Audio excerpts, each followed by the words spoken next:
Bago nga pala ang food trip, tayo gagala muna dito sa may Marina Mall Seaside at kasama ko nga pala yung mga tropa ko this time dahil nga day off ako ngayon at naisipan namin na maggala. Kaya naman dito namin naisipan dahil wala naman kami ibang gagalaan for now dahil nga araw ng Ramadan. Kaya naman dito kami pumunta sa may Seaside para naman makapag-unwind ng konti. Dahil isa tayong Gen Z, Nax naman. Kaya naman share ko sa inyo kung ano nga ba yung perfume na ginagamit ko. Syempre pag sa ganitong galaan, hindi tayo pwedeng mawalan ng perfume. This time, Dear Home nga pala ng G-Scent perfume ang gamit ko. So nandito kami sa may Seaside, punta tayo dito sa may dagat. Grabe, sa bawat hampas ng alon, nakakamiss din talaga magtampisaw, no? Kaya lang wala akong magawa kasi nga nakaporma ako, kaya ganito na lang ginagawa ko. Tapos, alam niyo, magdadalawang taon na ako pero never pa ako nakakaligo dito. Wala namang entrance fee. Siguro mga summer na, no?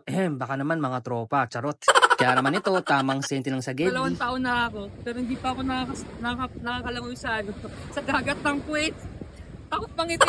Pero alam niyo kung naghanap lang kayo ng magandang tambayan, mas maganda talaga sa tabing dagat kasi sobrang peaceful. So sa mga followers ko dyan, hello sa inyo. So ngayon lang ako nakapag-vlog kasi sa dami din ng ginagawa. Kaya tara, samahan niyo ako. Nga pala ate, alam mo ba may nabasa ako sa comment? Pati daw tayo mga OFW, dadaming pera daw natin, panay-bili daw tayo ng mga gamit, panay-flex daw natin. Totoo ba? Ikaw ano masasabi mo dun? Wow, sana all madami pera. Ano guys, sa mga nakakapanood sa amin dito sa bansa, kung mapapansin nyo, mga magagara yung suot namin. Kung di nyo lang alam, karamihan dito na bili namin is galing lang din to ng garage. Ate, okay lang ba yung forma ko? Okay naman. Okay. Ayos lang. Ayos lang. Meron ko bang perfume dyan? Wala nga eh. Meron pala akong dalang perfume. A G-Scent perfume. Oh, parang ang bango niya na. Mabango talaga to ate. Alam mo ba nabili ko to sa Games Closet? Murang-mura lang to. Kung gusto mo, bibili kita. Oh, try mo. Try. A few moments later. Video pa mo. Tatanggalin ko lang yung ano yung buhangin sa pako.